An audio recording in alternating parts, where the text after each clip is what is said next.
जय श्री कृष्णा, जय सिया राम। श्री रामचंद्र जी और श्री कृष्ण जी ही परम ब्रह्म है। आज शिव जी का पूजा करने से क्या लाभ है और श्री भगवान श्री हरि का पूजा करने से क्या लाभ है, उस पर बात होगा। लेकिन उसके पहले एक बात बता दें, पिछले वीडियो में हम इंद्र का और ब्रह्मा जी का जो युग है उसमें हमने कह दिया है कि उनका काल जो है केवल एक मनवंतर का होता है, लेकिन ऐसा नहीं है, वो गलती से हमने कह दिया है। मनवंतर जो है वो मनु जी का होता है। एक मनु का, एक कल्प में 14 मनवंतर होता है, जिसमें हर 14 मनु होते हैं। तो एक मनवंतर में एक मनु होते हैं, एक मनु का एक मनवंतर होता है। तो गलती से हम कह दिए थे कि एक मनवंतर जो है इंद्र और ब्रह्मा जी का है, काल है, जो वो गलती से हो गया है, इसके लिए क्षमा चाहते हैं। तो आज जो बात होगी वो शंकर जी का जो प्रभाव है 10वां स्कंद में है, श्रीमद् भागवत महापुराण में। राजा परीक्षित जी सुखदेव जी से पूछ रहे हैं, कह रहे हैं कि भगवान शंकर ने समस्त भोगों का परित्याग कर रखा है, परंतु देखा यह जाता है कि जो देवता, असुर अथवा मनुष्य उनकी उपासना करते हैं वे प्रायः धनी और भोग संपन्न हो जाते हैं। और भगवान विष्णु लक्ष्मीपति हैं, परंतु उनकी उपासना करने वाले प्रायः धनी और भोग संपन्न नहीं होते। दोनों प्रभु त्याग और भोग की दृष्टि से एक दूसरे से विरुद्ध स्वभाव वाले हैं, परंतु उनके उपासकों को उनके स्वरूप के विपरीत फल मिलता है। मुझे इस विषय में बड़ा संदेह है कि त्यागी की उपासना से भोग और लक्ष्मीपति की उपासना से त्याग कैसे मिलता है। मैं आपसे यह जानना चाहता हूँ। राजा परीक्षित सुखदेव जी से यह बात पूछ रहे हैं। सुखदेव जी कहते हैं कि परीक्षित, शिव जी सदा अपनी शक्ति से युक्त रहते हैं। वे सत्व आदि गुणों से युक्त तथा अहंकार के अधिष्ठाता हैं। अहंकार के 3 भेद हैं, वैकारिक, तेजस और तामस। त्रिविध अहंकार से 16 विकार हुए, 10 इंद्रियां, 5 महाभूत और 1 मन है। अतः इन सबके अधिष्ठात्री देवताओं में से किसी एक की उपासना करने पर समस्त ऐश्वर्यों की प्राप्ति हो जाती है। परंतु परीक्षित, भगवान श्री हरि तो प्रकृति से परे एवं स्वयं पुरुषोत्तम एवं प्राकृतिक गुण रहित हैं। वे सर्वज्ञ तथा सबके अंतःकरणों के साक्षी हैं। जो उनका भजन करता है वह स्वयं भी गुणातीत हो जाता है। परीक्षित, जब तुम्हारे दादा धर्मराज युधिष्ठिर अश्वमेध यज्ञ कर चुके, तब भगवान से विविध प्रकार के धर्मों का वर्णन सुनते समय उन्होंने भी यही प्रश्न किया था। परीक्षित, भगवान श्री कृष्ण सर्वशक्तिमान परमेश्वर है। मनुष्यों के कल्याण के लिए ही उन्होंने यदुवंश में अवतार धारण किया था। राजा युधिष्ठिर का प्रश्न सुनकर और उनकी सुनने की इच्छा देखकर उन्होंने प्रसन्नता पूर्वक इस प्रकार उत्तर दिया। युधिष्ठिर जी भी यही प्रश्न पूछे थे भगवान कृष्ण से। तो भगवान कृष्ण कह रहे हैं कि राजन, जिस पर मैं कृपा करता हूँ उसका सब धन धीरे धीरे छीन लेता हूँ। जब वह निर्धन हो जाता है तब उसके सगे संबंधी उसके दुखाकुल चित्त की परवाह न करके उसे छोड़ देते हैं। फिर वह धन के लिए उद्योग करने लगता है, तब मैं उसका वह प्रयत्न भी निष्फल कर देता हूँ।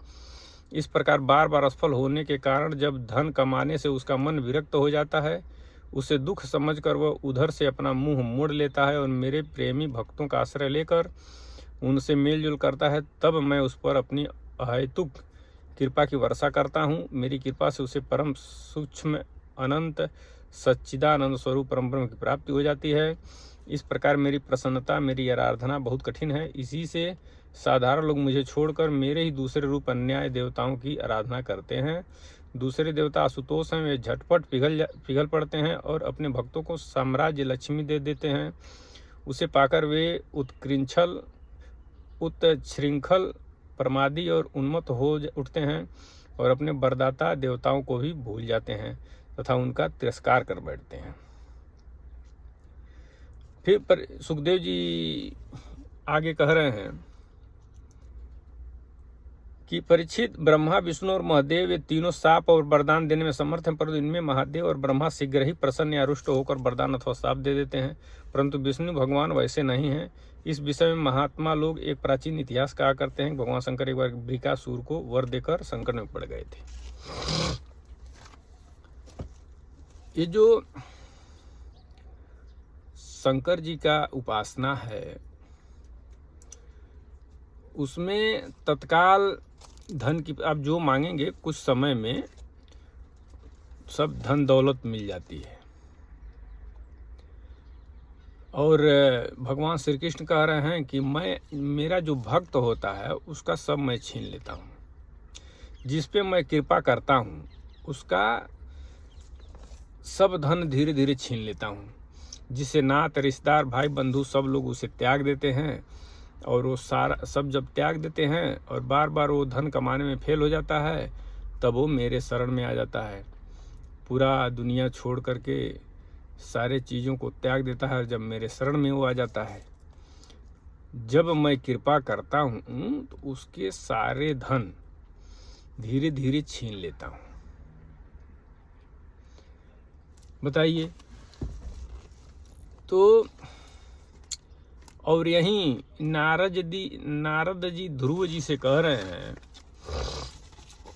इसी श्रीमद् भागवत महापुराण में नारद जी ध्रुव जी से कह रहे हैं कि जिसे धर्म अर्थ काम और मोक्ष चाहिए वो श्री हरि के चरणों का सेवन करे। और यहीं कृष्ण जी कह रहे हैं कि मैं छीन लेता हूँ। तो इसका तात्पर्य समझना पड़ेगा। मैं भी जहाँ तक श्रीमद् भागवत महापुराण पढ़ा हूँ, गीता भागवत भी पढ़ा हूँ, तो कुछ बात समझ में आई है। तो इसका तात्पर्य भी समझना पड़ेगा। ये जो प्रमाण दे रहे हैं इसमें सुखदेव जी कह रहे हैं कि ब्रह्मा विष्णु और महादेव ये तीनों शाप वरदान देने में समर्थ है, परंतु इनमें महादेव और ब्रह्मा शीघ्र ही प्रसन्न या रुष्ट होकर वरदान और शाप दे देते हैं, लेकिन विष्णु भगवान वैसे नहीं हैं। इसका प्रमाण दे रहे हैं कि इस विषय में महात्मा लोग एक प्राचीन इतिहास कहा करते हैं। भगवान शंकर एक बार बृकासुर को वर देकर संकट में पड़ गए थे। एक बृकासुर था जो शंकर भगवान का तपस्या करके और उनसे वरदान मांग लिया था कि मैं जिसके सर पे हाथ रखूंगा वो भस्म हो जाए। तो शंकर जी जल्दी खुश हो गए थे और उसको वरदान भी दे दिए, ठीक है तुम जिसके ऊपर हाथ रखोगे वो भस्म हो जाएगा। तो बृकासुर पार्वती जी को देख करके, राक्षसी स्वभाव का था ही वो, तो पार्वती जी को देख करके और उन्हीं को मांगने लगा। बोला कि पार्वती जी को हमें दे दीजिए। शंकर जी तुरंत अचंभित हो गए और वो भागने लगे। वो तीनों लोकों में भागे शंकर जी, कोई बचाने वाला नहीं मिला। अपने ही वरदान दे करके अपने भागने लगे, तो वैकुंठ धाम चले गए। मतलब ये जो बताया गया है कि ब्रह्मा जी और शंकर जी किसी को तुरंत श्राप भी दे सकते हैं और वरदान भी दे सकते हैं, लेकिन विष्णु भगवान ऐसे नहीं है। क्योंकि विष्णु भगवान परम ब्रह्म का स्वरूप जब परम ब्रह्म जब अपना स्वरूप धारण करे हैं, 3 विभाग में बांटे हैं, तो ब्रह्मा विष्णु महेश और शंकर जी को अपना 3 रूप किए हैं। तो उसमें विष्णु जी जो है प्रधान उनके रूप में हैं। उसी रूप में वो परम ब्रह्म अपना रूप प्रकट करते हैं विष्णु के रूप में। तो वो जल्दी प्रसन्न नहीं होते हैं और जल्दी नाराज भी नहीं होते हैं। तो इसका यही प्रमाण है। तो जब शंकर जी भागते भागते वैकुंठ धाम गए, तब विष्णु जी से पूरा कथा कहे। फिर विष्णु जी आए बृकासुर के पास ब्रह्मचारी का भेष धर के, तो बहलाए फुसलाए उसको बृकासुर को और कहे कि वो तो पाखंडी हैं शंकर भगवान, उनकी बातों का कोई अहमियत नहीं है, वो सत्य नहीं बोलते हैं, झूठा आदमी है। विष्णु भगवान कह रहे हैं बृकासुर से कि शंकर भगवान झूठा है, उनके बातों का कोई महत्व नहीं है, उनको कौन पूछता है, वो तो सरासर झूठे हैं, झूठ बोलते हैं। और ऐसे हैं वैसे हैं, दुनिया भर का बताए बृकासुर से, और कहे तुम झूठे परेशान हो। अरे अपने सर पे अपना हाथ रख के चेक कर लो कि वो सही कहे हैं कि झूठ कहे हैं। अभी दूध का दूध पानी का पानी हो जाएगा, उनके पीछे क्यों पड़े हो। तो बृकासुर मोह में पड़ के और अपने ही सर पर अपना हाथ रख लेता है और वो भस्म हो जाता है, तो शंकर जी का उद्धार हो जाता है। तो विष्णु जी और भृगु ऋषि भी परीक्षा लिए थे, शंकर जी, ब्रह्मा जी और विष्णु जी का। तो विष्णु जी ही सर्वोपरि निकले उसमें, क्योंकि ब्रह्म का स्वरूप है विष्णु जी। लेकिन ब्रह्मा विष्णु महेश तीनों लोग ब्रह्म का ही स्वरूप हैं, तीनों रूपों में वो हैं, लेकिन अलग अलग विभाग है। तो यहाँ परीक्षित कह रहे हैं कि शंकर जी तपस्वी हैं तो वो धन दौलत दे देते हैं तुरंत, और विष्णु जी जो है, कृष्ण भगवान खुद कह रहे हैं कि इनसे, युधिष्ठिर जी से, कि हम अपने भक्तों का धन छीन लेते हैं। तो इसमें एक प्रमाण हम आप लोगों को बताना चाहते हैं कि नारद जी कहते हैं जिसको धर्म अर्थ का मतलब धन दौलत होता है,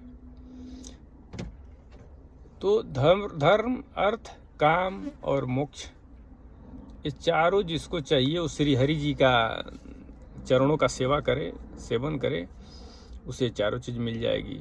और कृष्ण जी कह रहे हैं कि जो हमारा सेवक हो जाएगा उसका धन छीन लेते हैं। और ये जो ध्रुव जी थे, जब ध्रुव जी तपस्या किए थे श्री हरि विष्णु जी का, तो विष्णु जी उनको 36,000 वर्ष तक राज्य करने के लिए आशीर्वाद दिए थे। बताइए, 36,000 वर्ष धन दौलत में डूबे हुए थे।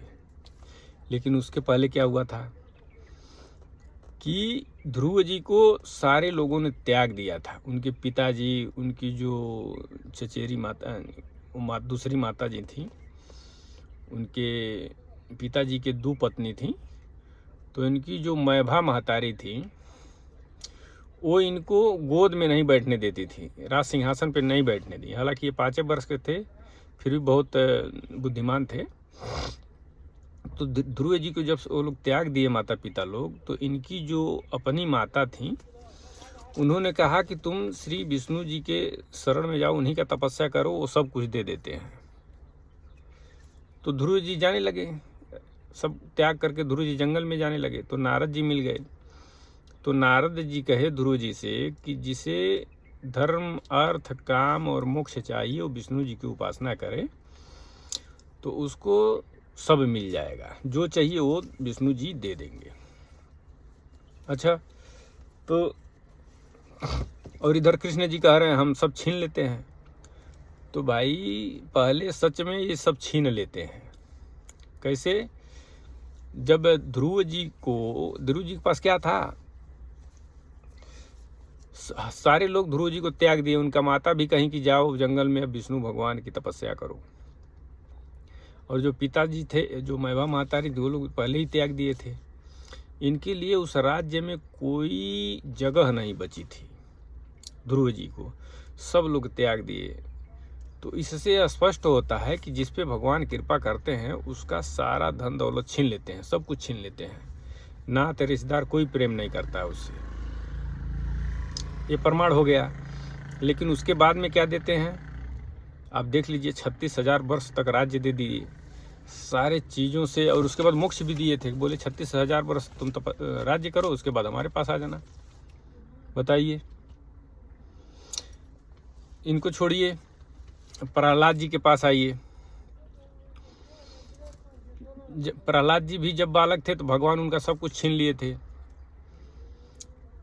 इसका मतलब यही हुआ कि उनके पिताजी आग में डाले, उनको मरवाते थे, जान से मरवाने के बहुत से प्रयास किए थे प्रहलाद जी के पिताजी। फिर जब वो भगवान की भक्ति में लगे हुए रहे, तो जब भगवान जिस पे कृपा करते हैं पहले उसका सब कुछ सही छीन लेते हैं। क्यों? कि वो भगवान में लीन हो जाए, मेरे में लीन हो जाए। भगवान यह चाहते हैं कि वो हमारा परम भक्त हो जाए, उसका ध्यान हमारे में आ जाए। फिर उसको क्या देते हैं? उसको इतना धन दौलत देते हैं, फिर अपना धाम भी देते हैं। प्रहलाद जी 1 मनवंतर तक राज्य किए। जितना एक मनु का काल होता है, समय होता है, उतने दिनों तक 1 मनवंतर तक ये प्रहलाद जी राज्य किए।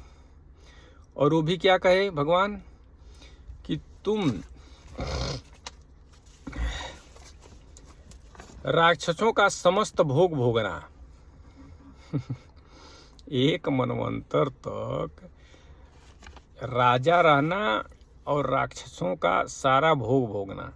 अब राक्षसों का भोग क्या है भाई? मांस, मदिरा, यही सब तो राक्षसों का भोग है। कई स्त्रियों के साथ संबंध, ये राक्षसी प्रवृत्ति के थे इनके पिताजी प्रहलाद जी के। तो सारी चीजें वही भोग 1 मनवंतर तक भोगे वो। बताइए, उसके बाद भगवान के धाम चले गए और ध्रुव जी को उन्होंने ध्रुव लोक दे दिया। जिस समय ब्रह्मा जी सो जाते हैं उस समय सारा सिस्टम ब्रह्मा जी में लीन हो जाता है, फिर भी ध्रुव लोक लीन नहीं होता है। ध्रुव लोक उस समय भी रहता है और उसके जितने भी ये नक्षत्र वगैरह रहते हैं, सप्तऋषि वगैरह, ये लोग ध्रुव लोक का प्रदक्षिणा करते हैं, चारों तरफ घूमते हैं। और उस लोक का मालिक बना दिए ध्रुव जी को भगवान श्री हरि विष्णु जी। बताइए, वो कल्प में भी उसका नाश नहीं होता, उस लोक का, ध्रुव लोक का। तो भगवान तो पहले सब छीन लेते हैं और उसके बाद जब देते हैं तो धन दौलत तो इतना दे देते हैं कि भोग नहीं पाता है आदमी, और उसके बाद उनके लोक चला जाता है। जैसे महाराज बलि, वो भी राक्षस कुल के थे। बलि का सब कुछ ले लिए भगवान, और उसके बाद क्या दिए उनको? जो लोक दिए उस लोक का द्वारपाल बन गए भगवान। खुद गदा लेकर रक्षा करते हैं, वो कोई जीत ही नहीं पाएगा बलि का जो लोक दिया गया है। और प्रहलाद जी उसी लोक में हैं। तो ये सब चीज़ें भगवान जो कह रहे हैं कृष्ण जी, वो सही है कि जिस पे वो कृपा करते हैं उसका सब कुछ इसलिए छीन लेते हैं कि लोग उसको दुक्कार दें, अपमानित कर दें, त्याग दें। और जो अपमानित हो जाता है आदमी, दर दर किसी दर पे उसको ठिकाना नहीं मिलता है, कोई उसको प्रेम नहीं करता है। जब सब लोग छोड़ देते हैं और वो भगवान को हृदय में ले लेता है, तो भगवान जब उसको जो चीज़ देते हैं वो चमत्कार रहता है। इसका अनुभव तो हमें भी थोड़ा बहुत है, और यह प्रमाण भी है इसमें श्रीमद् भागवत महापुराण में। जिसे श्री हरि जी जो दे देंगे वो कोई नहीं देता है। और शंकर भगवान भी यही करते हैं। जो शंकर भगवान का भक्त हो जाता है उसे बाद में, जिस पे शंकर भगवान बहुत अधिक प्रसन्न हो जाते हैं, उसको श्री हरि के पास भेज देते हैं। वो फिर नारायण का भक्त हो जाता है, श्री हरि का भक्त हो जाता है बाद में। और पार्वती जी से कह भी रहे हैं श्री शंकर भगवान कि उमा कहाँ हूँ मैं अनुभव अपना, सत हरि भजन जगत सब सपना। खुद शंकर भगवान श्री हरि जी का भजन करते हैं। अब बताइए, पहले मैं भी शंकर भगवान का ही उपासक था। मैं शंकर भगवान का बहुत पूजा करता था सुबह सुबह। मैं शंकर भगवान का ही उपासक था। तो बाद में क्या हुआ, ये मुझसे लोग सवाल करने लगते थे। जैसे कहीं जब मैं गांव में था, गांव में किसी को मालूम नहीं है भगवान कौन, असली भगवान कौन है, और अनाप शनाप लोग भगवान के बारे में कहते भी रहते हैं गांव के लोग। तो हमको भी नहीं पता था कि शंकर भगवान असली हैं, कि विष्णु भगवान असली हैं, कि ब्रह्मा जी असली हैं। कुछ हमें समझ में नहीं आता था। लेकिन मैं शंकर भगवान का पूजा करता था, इसलिए कि लोग कहते थे कि शंकर भगवान का पूजा करना ठीक है। लोग मांस मछली भी खाते थे, अंड संड भी खाते थे, और शंकर भगवान का पूजा ही करना ठीक है। सब कुछ देते भी हैं शंकर भगवान, और इसमें भी है। पहले लोग बताते थे तो उन लोगों को भी जानकारी रही होगी। तो मैं शंकर भगवान का पूजा करता था, बहुत दिनों तक पूजा किया शंकर भगवान का। और मैं जब छोटा था तो रामायण चलती, हमारे यहाँ कुटी है, कुटी पर रामायण चलाया जाता था, जो रामानंद सागर की रामायण बनी थी उस समय, आज से 30 साल पहले से, 30 साल से वो रामायण मैं देखा। 30 साल पहले जब मैं बहुत छोटा था, 10-12 साल का, तब से मैं रामायण देखता था। मेरे यहाँ कुटी था, तो कुटी लोग कहते हैं कि पहाड़ी बाबा कोई थे, पता नहीं क्या नाम था उनका, वही बनवाए थे, मैं नाम भूल गया हूँ। तो उन्हीं के आशीर्वाद से कुटी बना था, और आज भी वो कुटी है। तो वहाँ 30 साल पहले टीवी में जब VCR चलता था, उस समय रामायण चलता था हमारे यहाँ दशहरा में। तो मैं कम से कम नहीं कुछ तो उस कुटी पर 200 साल तक, 10 साल तक तो देखा ही होगा रामायण। 10 साल नहीं, तभी 10-20 5-6 साल जरूर देखा होगा, क्योंकि उसके बाद तो मैं चला गया था बम्बई। लेकिन 5-6 साल में जरूर देखा होगा वो रामायण। हर साल दशहरा में चलता था पूरा रामायण। तो पूरा रामायण भी मैं देखता था, और भक्ति उस बचपन से ही मेरे अंदर भक्ति थी। और शंकर भगवान का मैं एकदम भक्त था, बहुत बड़ा भक्त था, एक तरह से अनन्य भक्त था मैं शंकर भगवान का। और आज भी शंकर भगवान का भक्ति है, ये है। फिर जब ये पता चला कि लोग कहें कि शंकर भगवान तो राम जी का पूजा करते हैं, फिर राम जी शंकर भगवान का पूजा करते हैं। रामायण में भी देखें हम, उसमें जब लिंग स्थापना किए हैं श्री रामचंद्र जी, लंका में जब पुल बना था समुद्र में लंका जाने के लिए, तो वहाँ रामेश्वर की स्थापना किए हैं श्री रामचंद्र जी। तो वहाँ श्री रामचंद्र जी शंकर जी को प्रणाम कर रहे हैं और कह रहे हैं कि जो राम का ईश्वर वही रामेश्वर। और फिर शंकर जी कह रहे हैं कि जो राम जिसका ईश्वर वही रामेश्वर। तो मैं भी कंफ्यूज था, क्योंकि मैं खुद दिमाग लगाता था कि आखिर भगवान सही में कौन है, और लोग पूछते थे तो मैं बता नहीं पाता था कि कौन है असली भगवान। और गांव में 99% लोगों को मालूम नहीं है कि असली भगवान कौन है। तो मैं इस पे कई लोगों से पूछा, कोई सही उत्तर नहीं देता था। तो क्या हुआ, मैं गीता भागवत पढ़ने लगा, गया रेलवे स्टेशन पर, गीता भागवत ले लिया, फिर रामचरितमानस लिया। तो रामचरितमानस में हमको ये बात प्रमाणित हुआ कि आखिर असली भगवान कौन है। कैसे कि मनु महाराज, और जब अपना राजपाट अपने बच्चों को दे दिए मनु महाराज, तो मनु महाराज शतरूपा जी के साथ तपस्या किए, जंगल में जाके तपस्या, घोर तपस्या किए। तब जाकर के शंकर जी भी आए, ब्रह्मा जी भी आए, लेकिन उनसे आशीर्वाद नहीं लिए। वो कहे हम परम ब्रह्म का, हमें आशीर्वाद चाहिए, हम परम ब्रह्म का दर्शन करेंगे। तब श्री रामचंद्र जी के रूप में परम ब्रह्म वहाँ प्रकट हुए, और साथ में सीता जी भी थीं। तो श्री रामचंद्र जी के रूप में जब प्रकट हुए वहाँ, तब उन्होंने अपना नेत्र खोला मनु जी ने, और उनको कहा कि आप हमारे पुत्र के रूप में आइए। तो ही श्री रामचंद्र जी आए थे राम जी के अवतार में। तो हमको पहली बार पता चला कि परम ब्रह्म ब्रह्मा विष्णु महेश नहीं हैं, बल्कि ये तीनों उनके अंश हैं, उनका स्वरूप है, परम ब्रह्म के स्वरूप हैं ब्रह्मा विष्णु और शंकर जी। तो उस समय मालूम, फिर गीता भागवत जब पढ़े तब पता चला कि श्री कृष्ण जी परम ब्रह्म है। उसके बाद हम इस पे यूट्यूब पर सारे संतों को सुनने लगे। कृपाल जी महाराज थे एक, तो उनका प्रवचन हम बहुत सुने। तो वो कृष्ण जी के उपासक थे, वो बताते थे कृष्ण जी ही परम ब्रह्म है, श्री रामचंद्र जी ही परम ब्रह्म है। तो वो किसी कई ग्रंथों का ये भी देते, उदाहरण देते हैं। फिर प्रेमानंद जी महाराज भी यही सब कहते हैं। एक थे राजेश्वरानंद जी महाराज, उनका भी प्रवचन सुनता हूँ, वो भी कहते हैं। तो हम क्या किए, इस उदाहरण इसका जो है श्रीमद् भागवत महापुराण का उदाहरण कृपाल जी महाराज ज़्यादा देते हैं यूट्यूब पर। तो कृपाल जी महाराज का उदाहरण जब हम सुनते थे श्रीमद् भागवत महापुराण का, तो हम तो रहते हैं सऊदी में, तो 1-2 साल में जाना पड़ता है घर। तो जब घर गए तो अब की गए वहाँ गोरखपुर, मैं गोरखपुर का ही हूँ, चौरी चौरा क्षेत्र का। तो जब गोरखपुर गए तो वहाँ हमको पता नहीं था कि ये जहाँ छपता है ये रामायण वगैरह, क्या नाम है उनका, जगह का नाम थोड़ा दिमाग से उतर गया इस समय।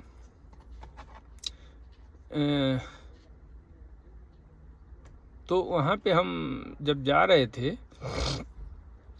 तो एक आदमी रास्ते में गोरखपुर गोल घर के आगे जब गए रेती चौक के तरफ, तो रास्ते में एक आदमी मिला। कोई बताया पहले ही कि रेती चौक के आगे है वो जगह जहाँ ये सब छपता है। तो वहाँ जब जा रहे थे तो एक आदमी हाथ में पट्टी वट्टी बांधे और कुछ मैले कपड़े उपड़े पहने, बिना चप्पल का आदमी था या चप्पल पहना हुआ था इस पर ध्यान नहीं है, लेकिन बहुत गरीब मालूम पड़ता था आदमी। और तो पैदल ही जा रहा था उधर ही है, तो हम उसी के पास रुक गए। तो कहे भाई साहब वो जो जहाँ रामायण वगैरह छपती है उसका नाम हम जानते हैं, लेकिन इस समय ध्यान से उतर गया है, वो जगह कहाँ है? तो है आदमी उस जगह का पूरे कार्यकर्ता निकल गया। बोला कि हम सफाई उफाई करते हैं वहीं पे, और हम वहीं, चलिए हम आपको वहीं छोड़ देंगे। बताइए, भगवान की मर्जी देखिए। फिर वो आदमी बैठा, हम गाड़ी बैठा लिए और आदमी गाड़ी पर बैठा और उसको लेके गए, रास्ता बताते गया, लेके गए अंदर। तो वहाँ पे वहीं जहाँ किताब एक तरफ छपती है किताब और रोड के दूसरे तरफ ये दुकान खोल दिए हैं लोग, उसी में बुक सब खरीद मिलता है, बेचते हैं। तो वहीं से हम श्रीमद् भागवत महापुराण खरीद कर लाए और उसी का अध्ययन किए। तो 2-4% इसमें से कुछ समझ में आया है। अभी तो बहुत काम रहता है ना, इधर उधर ध्यान रहता है, कभी कभी पढ़ते हैं, तो 2-4% समझ लिए हैं, लेकिन पूरा नहीं समझ में आया है। तो वही टूटी फूटी जो समझदारी है वही बताते हैं हम। तो शंकर जी का उपासना करने के बाद लोग कहते हैं कि शंकर जी जब बहुत प्रसन्न हो जाते हैं तो वो श्री रामचंद्र जी के, श्री हरि के पास भेज देते हैं, कृष्ण जी के रामचंद्र जी के पास भेज देते हैं, क्योंकि श्री हरि ही परम ब्रह्म है। और उमा कहाँ हूँ मैं अनुभव अपना, श्री हरि भजन जगत सब सपना, सत हरि भजन जगत सब सपना कहते हैं। तो ये बात सत्य भी है कि शंकर भगवान श्री हरि को ही जपते हैं और श्री हरि ही परम ब्रह्म है, और जो चीज़ चाहिए वो श्री हरि जी से ज़रूर मिल जाएगा, उससे अधिक ही मिलेगा, कम नहीं मिलेगा, क्योंकि शंकर भगवान ब्रह्मा जी और विष्णु जी ही परम ब्रह्म के ही रूप हैं। तो और जो काशी में जो लोग मरने जाते हैं, भगवान को हृदय में धारण करके जो काशी में प्राण छोड़ते हैं, उनके कानों में शंकर भगवान खुद आकर के श्री रामचंद्र जी का प्रवचन कह के उसका मोक्ष का उद्धार करते हैं। ये बात रामायण में शायद मैं पढ़ा हूँ, रामचरितमानस में। तो इसलिए जो कृष्ण जी कह रहे हैं युधिष्ठिर जी से कि मैं जो जिस पे मैं कृपा करता हूँ उसका सारा धन छीन लेता हूँ, और जितना भी उपाय करता है धन कमाने का वो होने नहीं देता हूँ, फिर वो जब मेरे प्रति आश्रित हो जाता है तब मैं उसको अपने धाम लेके आता हूँ, अपने धाम बुला लेता हूँ। और इसके प्रमाण हैं ध्रुव जी और प्रहलाद जी। दोनों के बचपन में उनका कोई साथ नहीं दिया था, सब लोग त्याग दिए थे, और लास्ट में प्रहलाद जी 1 मनवंतर तक राज्य किए, और वो भी राक्षसी प्रवृत्ति के साथ, भोगों के साथ, और श्री हरि जी को हृदय में धारण किए। और ध्रुव जी भी 36,000 वर्ष तक राज्य किए और भगवान को हृदय में धारण किए। लास्ट में भगवान के परम धाम को दोनों लोग गए। तो इससे स्पष्ट है कि श्री हरि को हृदय में रख करके अपने आत्मा को ही परमात्मा समझा जाए और भगवान के भजन में रहा जाए। जय श्री कृष्णा, जय सिया राम।